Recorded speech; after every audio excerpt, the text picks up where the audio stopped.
I've been infected with restless whispers and cheats that manifested in words and the lies that you speak. I've been infected. Hello tout le monde et welcome back sur ma chaîne et dans ce nouveau setup puisque j'ai décidé de filmer des vidéos dans mon appartement à Paris directement et non pas chez ma mère comme je fais d'habitude. Donc j'arrangerai un petit peu le décor au fur et à mesure.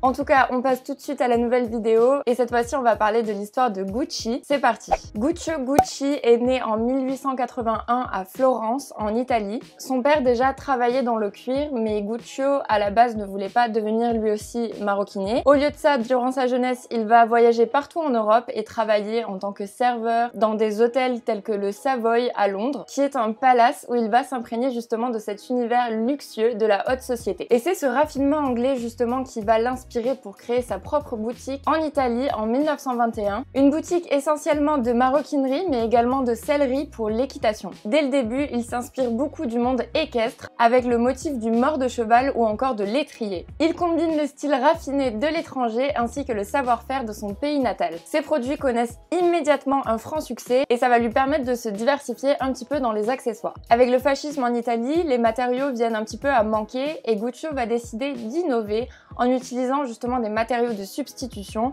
comme le chanvre, dans lequel il va d'ailleurs créer la mythique toile diamante, ou encore en utilisant le lin ou le jute. Mais surtout le bambou, oui c'est un petit peu plus étonnant, mais il va l'utiliser en effet dans ses sacs et le bamboo bag va devenir un sac iconique de la maison. Sa forme fait penser à une selle de cheval et ça va devenir le hit bag de tout le beau monde de l'époque, de Grace Kelly à Elizabeth Taylor ou encore la reine Frederica de Grèce. Enfin bref, pas n'importe qui quoi. D'ailleurs, le foulard en soie Flora a été spécialement conçu pour Grace Kelly parce que après une de ses visites dans une boutique à Monaco, elle n'arrivait pas à faire un choix sur un foulard en particulier. Du coup, Rodolfo Gucci a fait appel à un illustrateur pour que du jour au lendemain, il crée un motif qui puisse plaire à la princesse. Guccio a hérité de l'amour du cuir par son père et c'est quelque chose qu'il a également retransmis à ses fils, donc Aldo, Vasco, Ugo et Rodolfo. Et donc, ils vont travailler aux côtés de leur père dès le départ. D'ailleurs, c'est Aldo qui va créer le fameux logo des 2 G entrelacés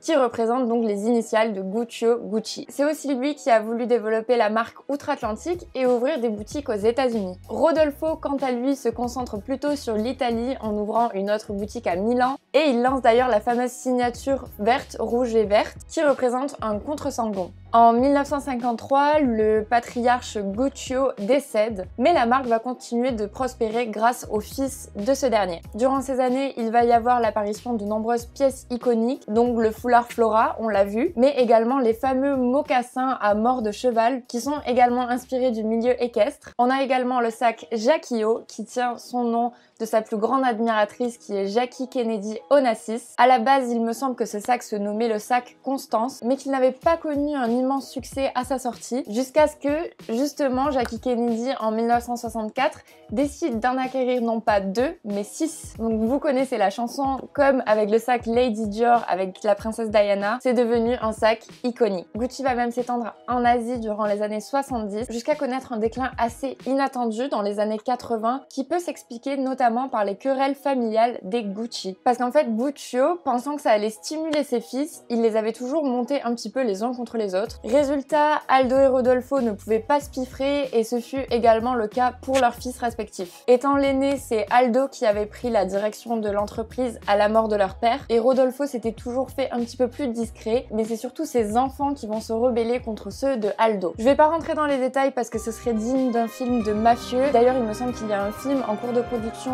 sur ce sujet, mais retenez juste que ce sera un sacré bordel et ça ira même jusqu'au meurtre. Maurizio, le fils de Rodolfo, finira par être nommé PDG, mais va devoir faire face à une montagne de dettes. En 1993, il décide finalement de vendre la maison au groupe Investcorp. Mais cela va donner un nouveau virage à la maison avec l'arrivée d'un nouveau directeur artistique dont on a déjà eu l'occasion de parler, et c'est Tom Ford. Il va réinventer les succès de la marque en y ajoutant des touches plus flashy, mais surtout il impose un nouvel esthétisme qui lui est propre et qui s'appelle le porno chic. Et si cet esthétisme n'est pas un franc succès lors de son passage chez Yves Saint Laurent, chez Gucci, il a très bien fonctionné. Ses campagnes publicitaires vont devenir sensuelles et sulfureuses chaleureuses et dans ses collections on va même trouver des strings, des menottes ou des robes au décolleté dans le dos qui descendent bien plus bas qu'en dessous des reins, et il va conquérir le cœur de nombreuses stars comme Madonna, Nicole Kidman ou encore Brad Pitt. Les mocassins se transforment en stiletto, les robes sont près du corps et les pantalons sont très taille basse. Bref, c'est très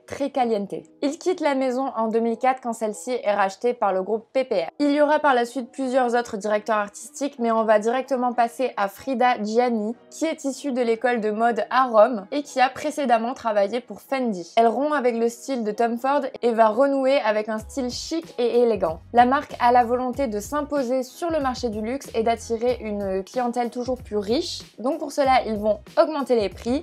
Et il va y avoir une augmentation de 40% entre 2009 et 2013. On peut noter l'arrivée de Charlotte Casiraghi comme égérie, qui n'est autre que la petite fille de Grace Kelly. Pourtant, on ne peut pas dire que pour l'instant les résultats soient extraordinaires. Mais Frida quitte la maison en 2014 et elle va être remplacée par Alessandro Michele, qui était à l'époque assez inconnu, bien qu'il ait déjà travaillé pour Gucci depuis quelques années, et qui d'ailleurs lui aussi avait débuté chez Fendi. Dès sa première collection, qu'il a mis entre parenthèses seulement 5 jours à créer, il va faire grande sensation et imposer un style décalé, exubérant, et va mixer l'inspiration baroque au style Nova Geek. On retrouve également beaucoup l'univers antique dans ses collections. Il va bouleverser le concept de collection, puisqu'avec lui les collections ne sont plus unies et ne vont plus tourner autour d'une certaine thématique. Au contraire, elles vont être complètement éclectiques et au sein d'une même collection, on va pouvoir retrouver à la fois des influences chinoises, gothiques, romantiques, psychédéliques ou encore antiques. Par exemple, pour sa campagne automne 2019, qui se déroule dans un décor de ruines antiques, il met en scène des personnages tels que des punks hardcore,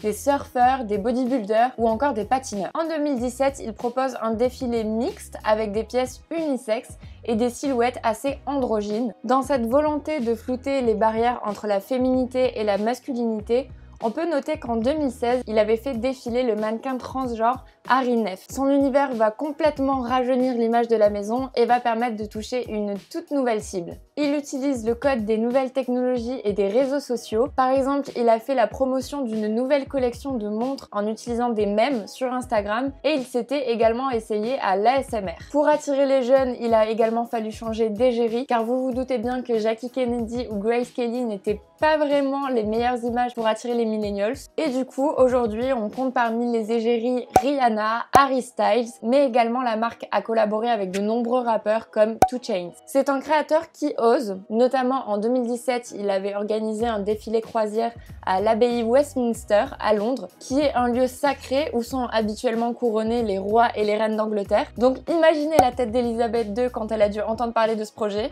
Et il avait aussi fait des campagnes pour un rouge à lèvres avec des mannequins aux dents, disons, imparfaites. Les collections Gucci ne semblent pas être fixées dans le temps, mais plutôt faire des allées et venues. Par exemple, pour la campagne automne 2017, Alessandro avait mis en scène des extraterrestres et l'année suivante, il évoquait la révolte de la jeunesse étudiante parisienne lors de mai 68. Les vêtements étaient bien sûr d'inspiration 70s, mais la campagne mettait en avant cet événement historique avec une nouvelle vision. Gucci est devenu un véritable joyau pour Kering. C'est la maison phare du groupe, devant Yves Saint Laurent qui se trouve en seconde position. Les ventes Gucci ne cessent d'augmenter et donc on peut conclure que cette volonté de rajeunir l'image de la maison, de changer complètement de style ou bien de la diversifier avec du prêt-à-porter ou des accessoires a totalement fonctionné. Le style Gucci est contraire au minimalisme, c'est un style plein de détails, de fast, qui joue à la fois sur la nostalgie de ses acheteurs, avec des silhouettes très années 70 et des références pop culture et vintage, et à la fois sur l'avant-gardisme, en s'appropriant les phénomènes des réseaux sociaux pour conquérir les millennials